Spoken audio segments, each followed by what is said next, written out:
Very good morning, everyone. Welcome to the webinar. My name is Kath, software trainer for NMR. Delighted to see you today, and we are going to be looking at Herd Companion from a very, very beginner level in terms of not seeing it ever before. That's the kind of level I'm pitching it at. I am recording today's session so people can watch it back again. And usual thing with these webinars, if you have a question at all, please do pop it into the Q&A or the chat, whichever's easier for you, and I will come to those at the end. So we are good to go. Now let's just share my screen. So before I go into the site, I just want to take it right back. This one. Like so. Okay. So where to find? This is the first thing, if you've never seen it before. So Herd Companion is an online portal. You can access it, therefore, from anywhere with an internet connection, be it computer, tablet, phone. This is the address. You can also get to there from the NMR website. If you happen to be looking at something else, there is a link on that one. Now, if you have never used it before, there is a click here to register. So that's the first port of call. If you've never ever been into it under your login, you know nothing about it, head to that button. Now what that will do, she says, there we go, is take you to actually register for the site.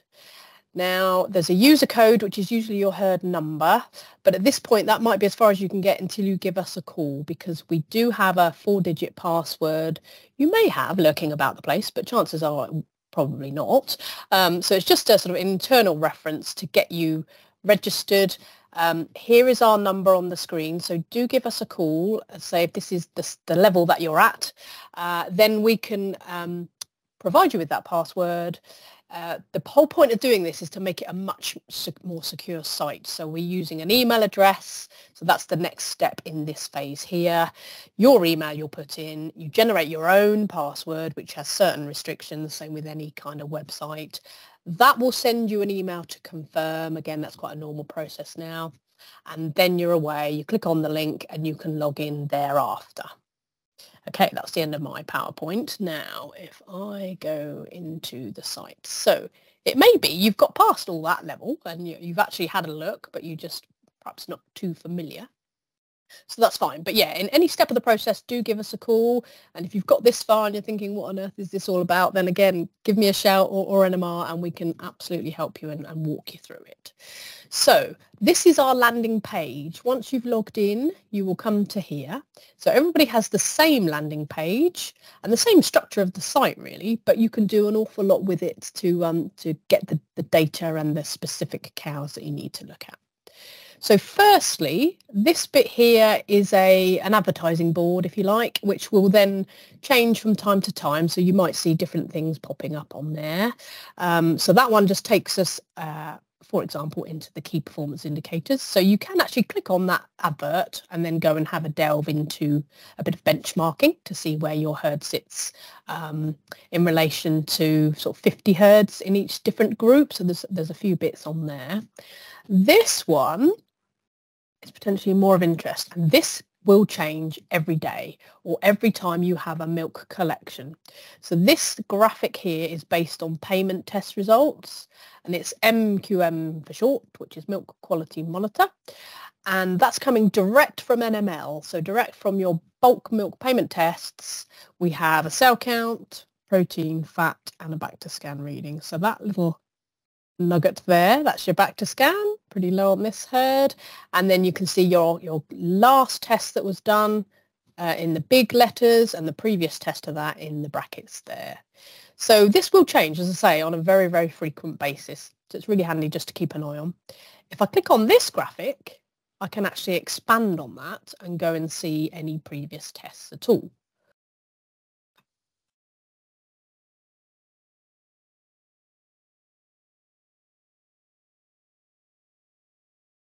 And then we wait for it for a little moment.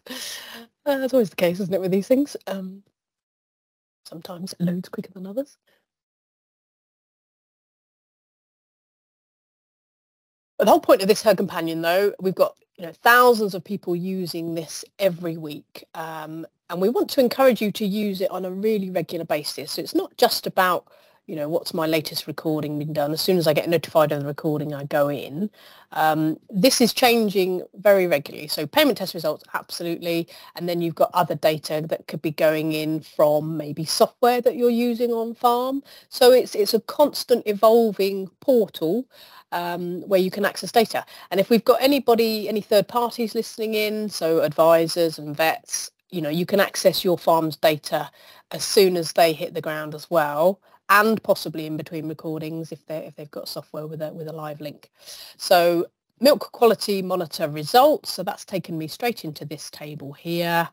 And then you can see we've got a good background of information. So that's my most recent test just 2 days ago. So we've got every other day collections going on here. And it's very much a filing cabinet of information. This whole site, enables you to grab whatever happened in February last year or something along those lines. You can have a look and just refer to it as and when you need to. Across the top, we've got these different menu options. And you can therefore jump from anywhere to anywhere. So you don't have to go into the MQM to start with. It might be, straight in, you've had your email to say your results are ready. And if you don't get anything like that or a text message, do give us a call, because we can do several things for you to get you into the site, as it were. We can alert you by email or by text to say your results are ready on Herd Companion. So as soon as that herd is processed in the lab and all the data is collated together, that will ping straight to you. We also have a top 10 cell counts as well, and that's another text message which will give you the top 10 cells. And then again, that's a hint. Yeah, results are in, obviously done, so we can go and investigate further in Herd Companion also. So if you're not seeing anything like that, perhaps check with your colleagues on farm in case somebody else is, but we can certainly set that up for you. So give us a call. So this section here is probably the most used, and it's iReport. So I for interactive. It's all about, as I say, manipulating the data to get exactly what you need, but it's not anything complicated. And you don't have to do anything. You can just look at the reports in exactly the format that they sit in. iReports, and then we can drag the mouse down and have a look at latest recording. So if I move my mouse over here, I'm just back to where I was before. If I want to go back to the start page, I can just click on the logo in the top left corner. That takes me back to there. So scrolling over, iReports, latest recording, and we can start and have a look at what's going on here. So within each category of reports, if you like, we have similar related items. So things like milking persistency are in here, how cows have changed from one recording to the next.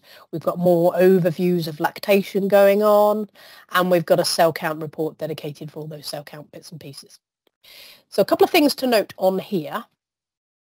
Let's have a read of the writing. It's important. Provides a snapshot of the herd at the latest recording date. So that figure there tells you when they last recorded, or when you last recorded, depending on who's looking at this. Filtered by status milking as default. What does that mean? That means this little M is in a filter. So if you're familiar with the likes of Excel or anything like that, you can use filters to great effect to just hone in on the cows that you're interested in. So this one we've placed for you just to show you all the cows that were milking in milk that had a sample as well at that last recording. Your dry cows are still there should you wish to view them. Now if I scroll down, it gives me a total. So I've got 150 cows on this list. And as is typical on a lot of websites, we're limited to the number of cows by default per page. So you've got lots of different pages here. But that's not a problem. I can extend the page size. So if you want to view a great big long list of all of them together, absolutely fine. But we can also use the filters to find a particular cow that you might be interested in. Excuse me. So several things going on. If we want to use the line number filter, let's say we want to find, I don't know, cow 186. I can just type 186 here. Rather than scrolling through 8 pages, there we go. We can find a particular animal. Then we've got all her results here. We can see days in milk. We can see her status as well, if she's served or in calf or whatever. And, yep, cell count is on there also. Now that little number there is in blue, sometimes purple. That one is a fix, that's a name. But if you wanted to go and investigate her details further, I can click on 186 here, and that will take me into her individual record. So now not only have I got the latest recording, but I've got anything in the current lactation that she's had. So look, of interest, she's had a couple of high cell counts. And we've got a nice graph as well depicting that, along with a lactation curve. So you can see exactly how much milk she's given at each recording. And you could also check things like ear tag, maybe date of birth on there as well. And now you see days of milk here. This is as of right now. This is today. Different to the snapshot for when she was at that recording, which was 95. So that's why the latest recording report, it's kind of what was she doing on that particular recording day. Whereas in here, we've moved on a bit since then, potentially. If I go to event data, you know, we might have, I haven't got for her, but we might have some later dates if we've got events coming in, as I say, in real time. Now, events coming in can be at your recording, of course. That might be traditionally how you've always done it on the paper reports. You write down if a cow's calved or served or whatever. You can actually put data straight into here, and I'm going to show you that in a second. So to come out of this cow, I could just repeat the exercise and go back into latest recording, or I can just go back one step on the browser, doesn't matter which at all really, and then I'm back on my latest recording report. So I don't want to see 186 now. I'm just going to backspace out of there. And that refreshes all by itself. And now we've got the whole herd again. So these are still just milking cows, 150 of those. If I take out that M, in case you need to see them as well, there we go. We can see some dry cows now. So your dry cows aren't hidden away or lost. They're just in the background, all there accessible if you need to see dry cows, you know, into the mix as well. So there's 186 animals in the herd in total. There might also be another status. If I do an A here, I don't know if I'm going to find any on this one. Oh, there we go, one cow. So A is absent. So she is in milk, but for some reason she didn't have a sample that day. So it could be antibiotics, you know, that kind of reasoning behind why she didn't have a sample. And again, I can delete that one. Go back to everybody. So these filters, you see there's a white box for every single column. You can use to great effect to find a particular range or, you know, animals less than so many days in milk or animals greater than a high, you know, particular level of cell count. So for example, if I put 200, so the number always goes into, the actual value goes into the white box. Now I put in 200 as my threshold and I stop typing. So stopping typing tells it, oh, we've got something to do here. Now this is often the case. No data to display because my filter at the moment is saying I want anybody with a cell count equal to 200. So of course we don't have anybody dead on 200. This is where the key comes in, this little key here. And then you can specify exactly what you need. So I want actually greater than. So I choose that option. Now we've got some information. And all of the cows here, you can see, are over 200 at this recording, to the tune of 22 of them. I've got a revised list now, and I've got a revised average. So the average of just those cows that are over 200 is 579. Some of them are in bold red. They're over 500. And some of them are just red where they're over that 200 threshold. And you'll see that threshold throughout the site as well. On different pages, you can alter it. So if you want a, you know, general threshold of 150 maybe, when you're looking at drying off and things, you can absolutely apply that. Now I might want another threshold, another filter. Maybe, you know, you can mix and match here. So if I said 50, again, equal to, well, we happen to have one cow, but I can click on the key. Let's go for greater than again. There we go. And so on and so forth. You've got lots of ways of extracting a particular list of cows for whatever criteria you like, really. Anything in that table, certainly. If it comes to the point you've been having a good old play here and you think, oh, well, I need to, you know, start again, really, absolutely fine. Just click on the clear button. That will clear all filters on that list. Excuse me. The other thing to say about this as well, you've logged in, all good, you can see your data, and you're having a good old play with the figures. Absolutely fine. Anything that you change, aside from the data entry, which I'll show you in a second, anything you manipulate on these grids will not be saved. So when you log in the next day, oh, excuse me, now my cough's starting again, it will revert back to its original state. So you can feel free to, change the orders, filter out, have a good old look at it,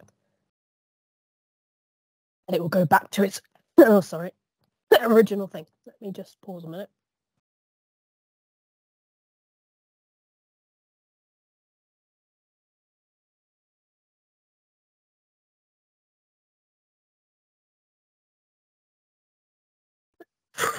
One of those annoying coughs that always happens when you're trying to talk.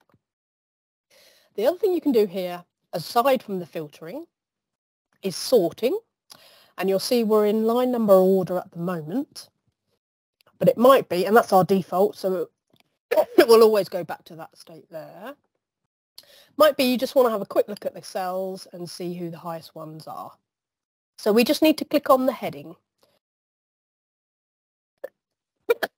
So sorry.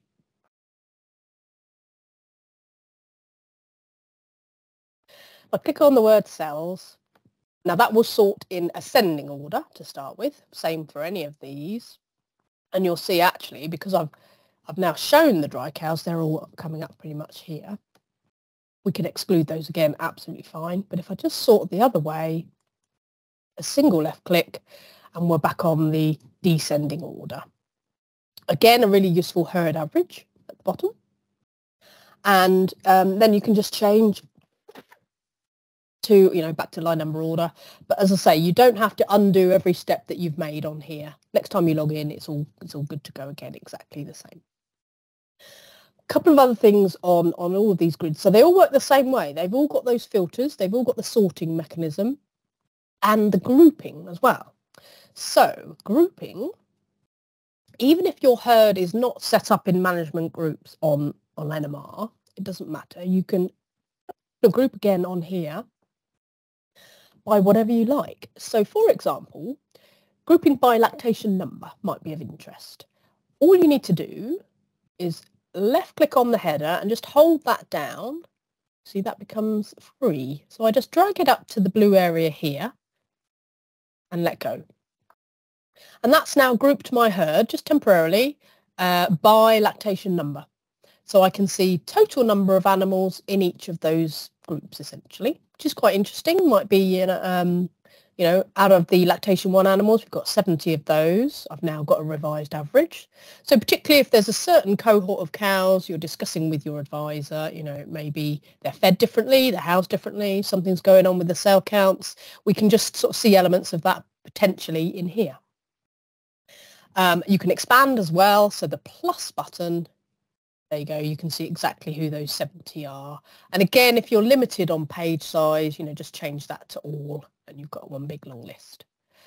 I can undo that because it might be I want to have a look at something else. So just pick it up again and pop it back into the table, into the headers. Now it doesn't matter if it doesn't go back to the exact same spot. Just pop it anywhere, no bother. Another really useful one is fertility. So the fertility status of the cow at that recording. If I drag that up here, we can then see number of barreners, number of freshly calved cows, how many are in calf and how many are served. So really interesting information. And again, we can just drop that back in. Or even things like sires. So what different sires have we got? So this is sires of the cows at this point. There we go, gives you a breakdown of all the sire sort of family trees that are going on in there. So the possibilities are endless for all of these different grids. Oh, back in there. There we go, and I'm back to the start. The other thing to tell you as well, worth having a look up here, show extra columns. So these are designed hopefully with you in mind, in that they're the most useful bits of information showing by default. So everybody has exactly the same grid format when they first come in. There are a few extra columns of data that you might need, and you might not know that they're there. So if you want to have a look, just click here, and you get this little box come up which shows you some other items of data that you could actually bring in to your table. So a common one, and not a lot of people know this sometimes, I'm finding, is things like fat and protein combined, or fat kilograms, protein kilograms for that recording. So again, we've got lactation history, will do the same sort of thing. And it's just a case of picking up and dragging as well. So if I wanted this one, and you'll see as you hover the mouse over, it tells you what that column actually means. So weight of fat and protein on there. Equally, I might want to get rid of something. So maybe you want to print this out or do a screenshot, something like that, and you don't need the ear tag in it. You just want to keep it nice and simple. So we could pick that one up and pop it into there. So again, it's all temporary options. Get out of the way a little bit. There we go. And then we've got perhaps a nice, shorter table with the exact info, and you could say, well, I'll just actually want to put that over here. So, feel free to make it good for what you need to do. Then if I close that one, all the while I'm logged into her companion, that will stay as it is. Printing off, incidentally, is very much the same as any out of the way, any website. So I'm on Edge at the moment. Of course, Chrome works in exactly the same way. Any browser really, you can do the same sorts of things. So in the top right corner, both Chrome and Edge will have a little 3-dotted button here. That gives you your settings and various things. You can also zoom in. If the writing is too small, don't struggle, just make it bigger. That's absolutely fine. Down on here, you can see I've got a print option. And it's formatted quite nicely. There we go. So you can see what you're about to print. It'll be the order at which you've left it in currently. Whatever formatting you've done, it will be there exactly as you see on screen, and then you can just print that off. Or maybe, save the table. Now, if you want to export the table into maybe a spreadsheet, and then you can email it to somebody, we've got the export option here as well. And that's really quick and easy. So again, exactly as it looks now, export, and then I can open it straight up into Excel. It's already formatted correctly. There we go. Or you could, save it as a file and then email it to somebody, as I say. And that's already got filters good to go as well. So we can actually, hone in again in more detail. So lots of different options for making it fit exactly as you need. Onto the data entry. Now that's up here. And daily event entry here. So a lot of people are using this, and this will suit anyone that maybe doesn't have on-farm software. You're possibly still writing up the sheets, or you enter your stuff into your diary, which is absolutely brilliant. But if you want to get information moving that much quicker in a recording cycle, rather than waiting for that recording before we write everything up, because sometimes it's duplication of effort on your part as well, you can actually key it straight into her companion as it happens at any time. So any time during the recording window, somebody calves, has a service, leaves the herd, whatever it is, any normal recorded NMR information you can pop into here. This will then update herd companion immediately. Anybody seeing your data as a third party will also have immediate access to that information. So it's live, it's real time, and everything is updated and out the other side just the same. Very, very easy tool to use. Now, I can't put anything in here because I'm in a real live herd, but I can show you the steps up to that point. So because it's your herd, we know exactly who you've got. There are all your cow line numbers ready to go. So you can type a number in, or you can just pick from a list. The date is as of today, but there is nothing to stop you whatsoever going into here and putting in something that happened a little while ago. Now, I say a little while, within current lactation terms. But if you've forgotten maybe a service, or, actually I sold that cow last month and I forgot to tell my recorder, you can pop it in here and go back to, let's say, November. So you watch the year here because we've just flipped over, haven't we? So it might be something that happened a little while ago. It's still current lactation, so it's still logical for that cow. You can backdate. So this straight away, you know, changes how we've done things traditionally over the years, where once that recording happened, that was it. There was nothing going on in the past that we could change. I mean, we can do adjustment sessions and things, but it really has broken the mold as far as recording data flow goes. So feel free to put the date in. Just remember that each cow has got a different date. So when you're adding several bits and pieces, just check that date field is correct. Choose your event. Excuse me. So we've got calvings. It's all in logical order for a cow, really. There's your heat, services, PD plus or negative, a dry event, mastitis cases, lameness. I'll go through a couple of these just to give you some examples. So when it comes to a service, I can select a bull. So I'm going to type reams and reams. It's all very much clicking what's already there. These are the top 20 bulls used for this herd. So these are bulls familiar to you. You can therefore pick somebody that you've got, you know, as a regular use already. I can just select the bull. There we go. Or it might be a bull that's new to you. So I haven't used him before.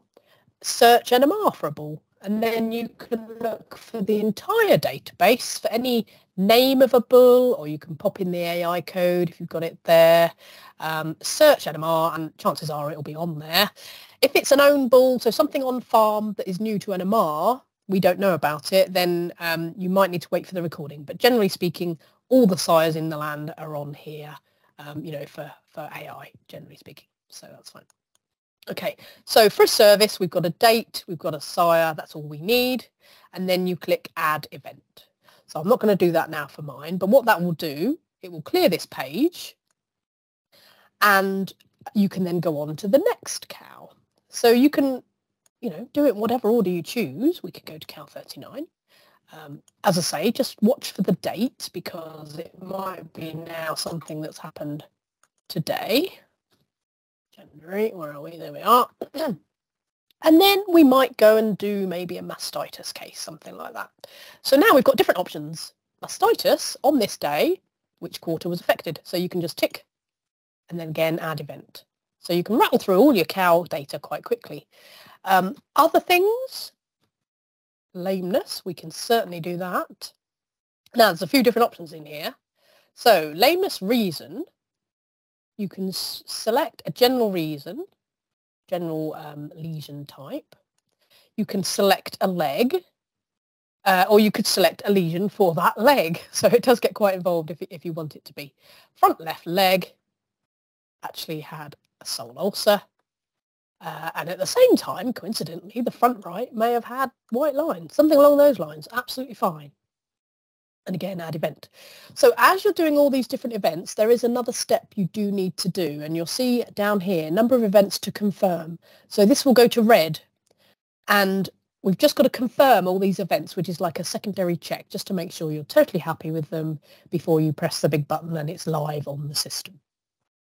So at that stage, you can do it piece by piece as well. So don't feel you've got to sit there for 2 hours and enter everything in one hit. You haven't. It's a live site, so it will, you know, as you do one thing, it will be there stored. You can always come back later and confirm. We can always switch off that confirmation if you'd rather, so that as soon as you press add event, it's live and on there. That's absolutely fine. But, you know, do one thing a day if you'd rather, or a couple of items, or as they happen, you know, just... piece by piece is absolutely fine. So the next step would be event confirmation. Now, because it's a live herd, I haven't got any, but you'll see a list of the events that you've just put in or that you've entered over time but haven't confirmed yet. Confirm events, accept, and then the screen will refresh and that's it done. So any cow that's maybe had a service so many days ago, she'll suddenly pop up on the cows to PD list and so on. So it's live throughout the site and has an effect on the cow's record. You'll be able to see what you've sent. So there's an events sent option here. And if for any validation reason it hasn't worked, and there is validation steps as you go through, so if you're trying to, you know, serve a cow that's dry or something, it will flag it up for you. But you've got an event failure box as well. So you can just double check, you know, has that event gone through? If not, it will tell you why not.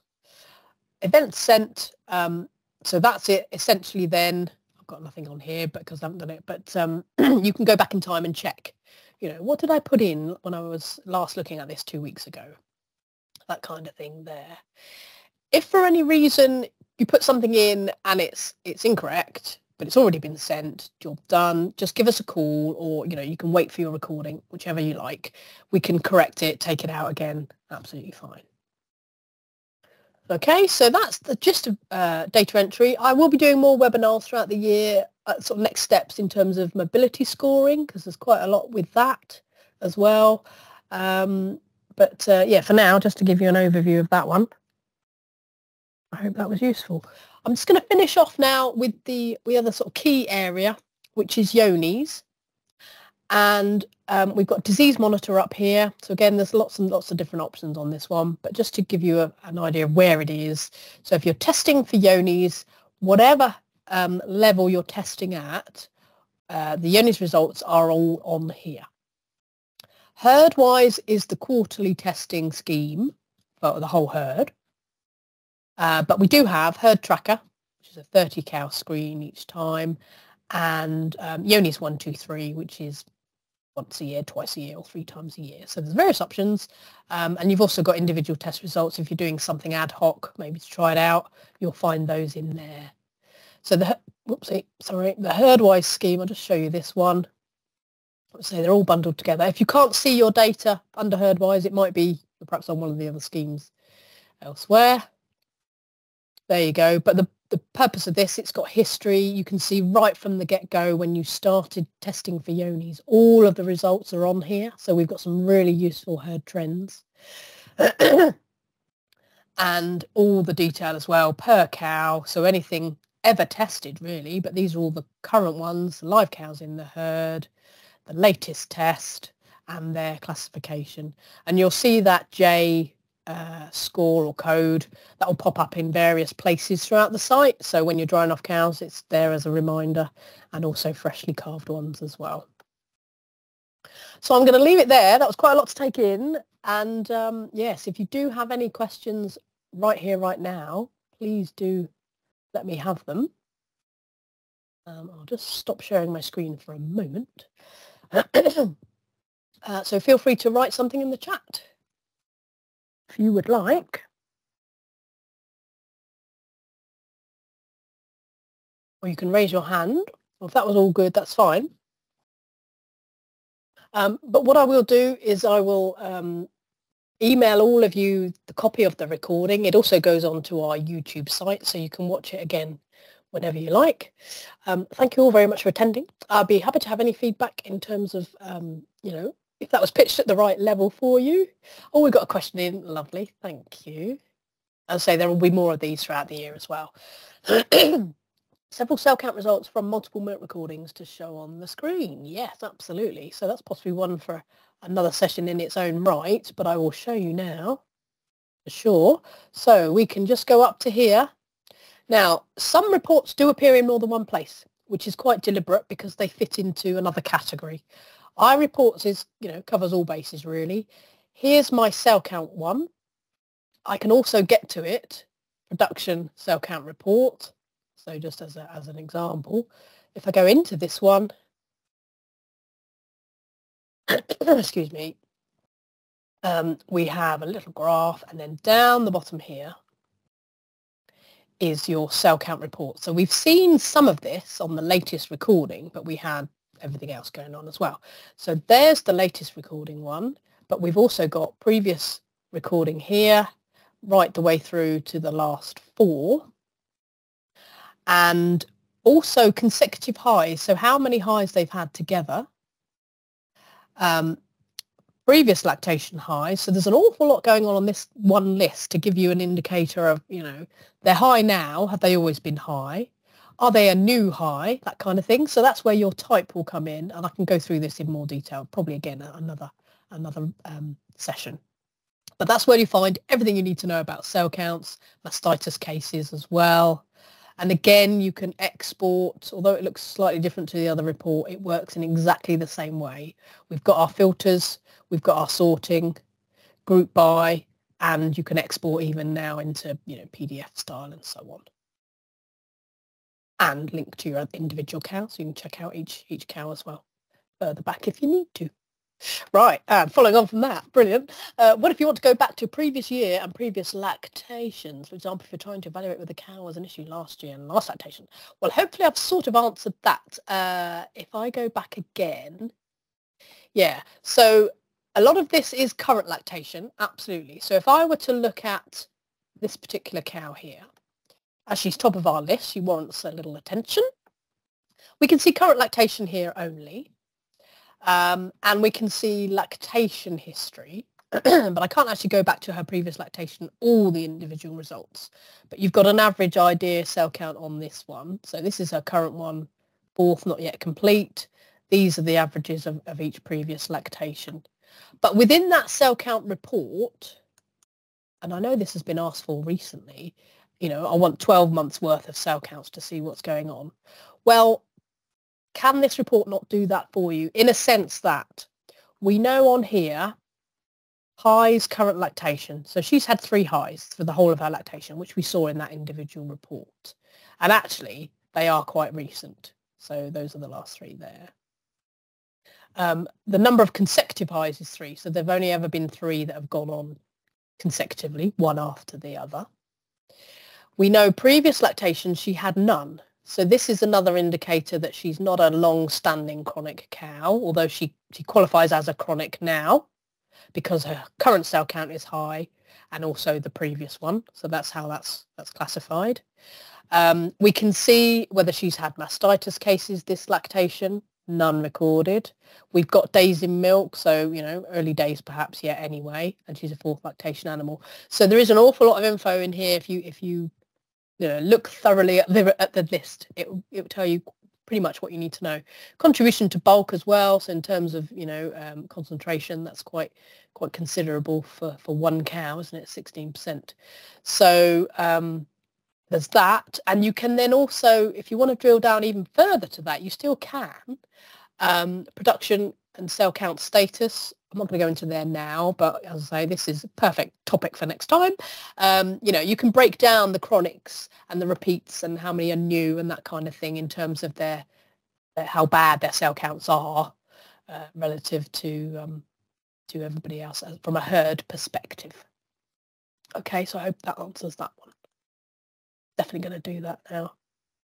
And the high level being used over 200, yes, absolutely. So on that particular report, and I say dotted throughout the site, whichever page you're on, you'll see a little threshold of 200. So 200,000 is our default for everybody.